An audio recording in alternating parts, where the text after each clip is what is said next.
all you got to do is prove to me that you're a good person. You want to give it a shot? Sure. So would you consider yourself being a good person? Yes.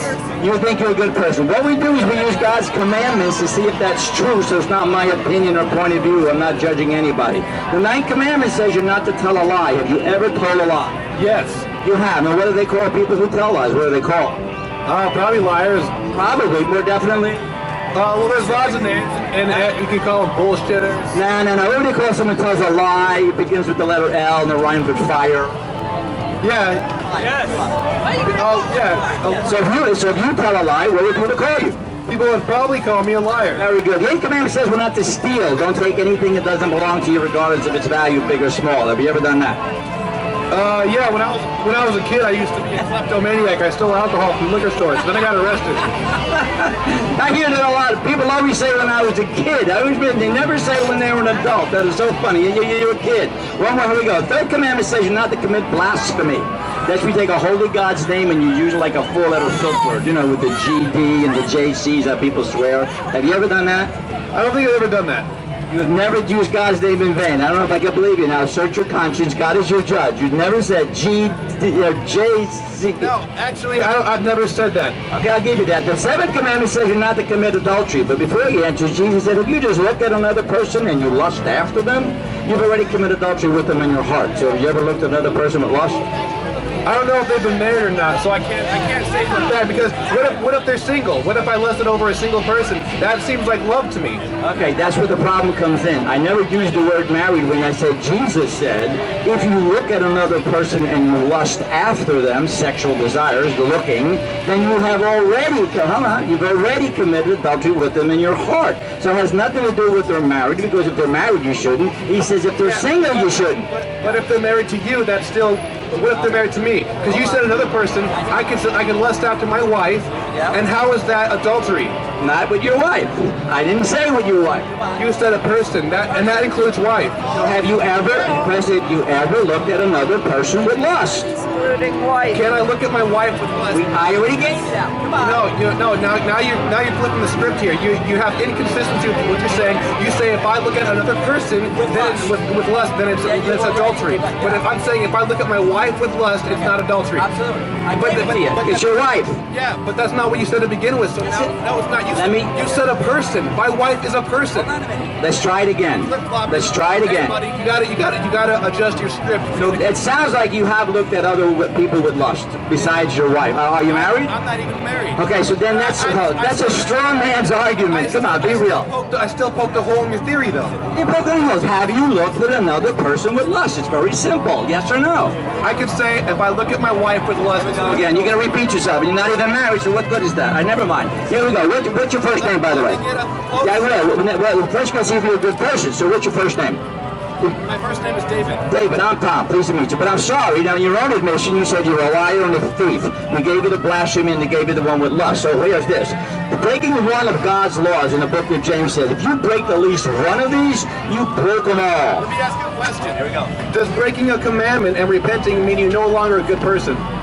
Does breaking a commandment really? Yeah, absolutely. Because it's not me saying it. But Jesus was asked that by a very rich young ruler, probably some guy like you, and said, good master, what must I do to enter the kingdom of heaven? And Jesus said, why do you call me good? There is none good but God in heaven. See, not one of us is good. Only God in heaven is. So when people claim they are, that's why it's simple. They use the illustration. Watch, I didn't ask you how many times have you lied. I didn't ask you how many times did you steal something. Think of the compounding of this law you've broken in God. So if you broke those laws, let's say some wacko jumps the curb now. Let me ask you another question. Another question. So you're not listening to me, then, are you? I gotta ask you. You're too busy thinking about another question. Notice, guys. So in the Bible, does it say the standard for a good person is someone who doesn't break any commandments? Absolutely. And the problem with that is no one has. Get it? Right. But you're right. Cite that. Except one person. Cite that. Only one person. Cite that. Who's the only one person? You know it. Jesus Christ. He's the only one that never sinned. Everybody else has. No one can say I've never lied, I've never stolen, never looked with lust, I've never... No one. I've broken all the commandments myself many times. So. He says the standard for perfection doesn't say good person. Takes a stand for perfection, right? So let's go with this. You and have to be good to be perfect. This being you can't be good, right? You can't be good, right? We're going to say that. Now, so you don't get the glow stick. How's that? You don't get it. You don't get the. Of course it is in your eyes. Now you're breaking the second of God's 10 commandments. You know what that is?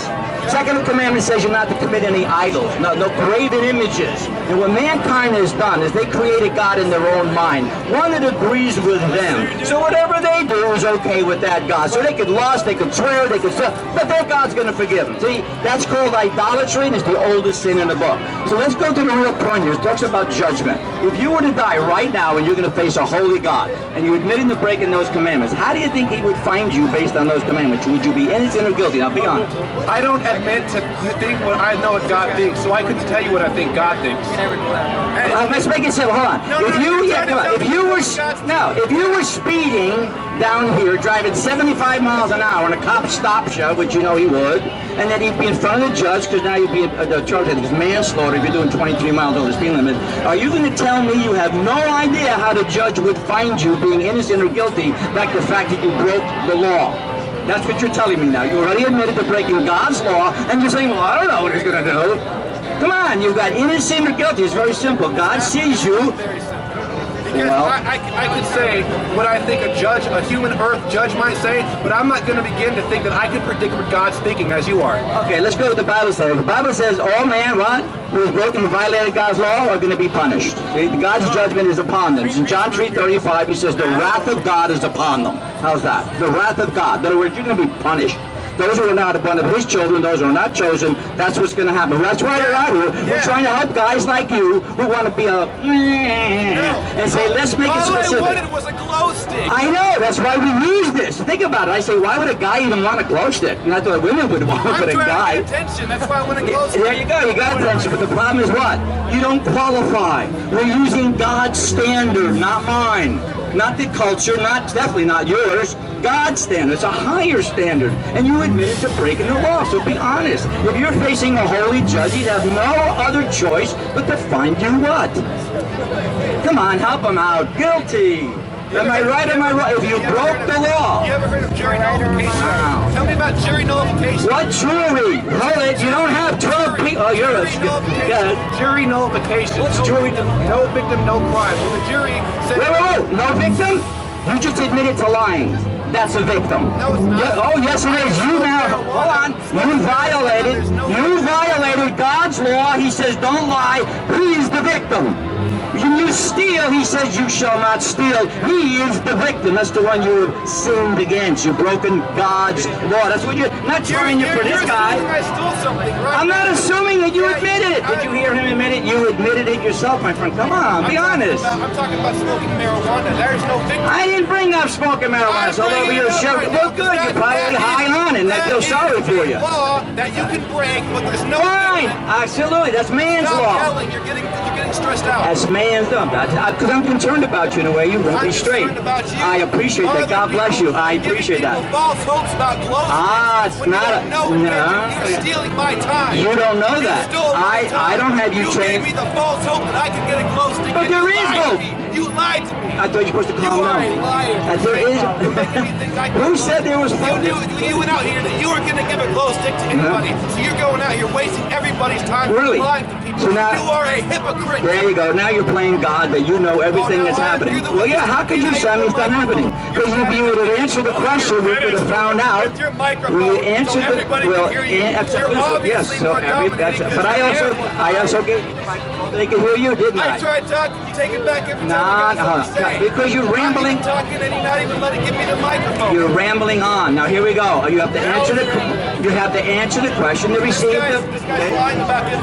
To receive the free gift, you have to answer the question, and you don't want to. He doesn't intend to give anybody a gift. See, that's a lie, right? Should we let him go there? Why don't you leave? Like, you can go. Look, I'm not holding you down here. There is nobody here that will qualify for this glow stick. This man is a con. Absolutely right, but there is a way you can get it. You know what it is?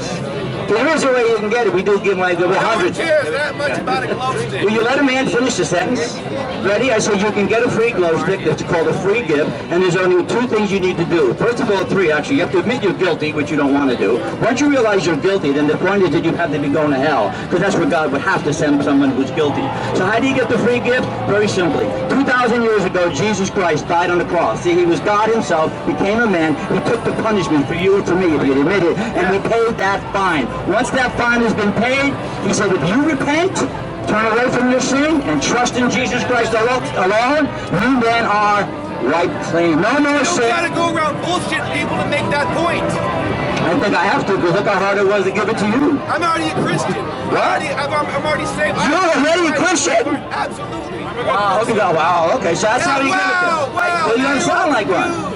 How? What makes you a Christian? What makes you think that you can judge me? What? I'm not judging anybody. I don't need to tell you. I need to tell I you. didn't judge you. I asked It's you. not the location. I- It's the time. It's when you die and you're standing in front of God. You will be judged. You're great. I am so glad you came. You got the biggest crowd I've ever had so far. Thank you very much. I really appreciate the conversation.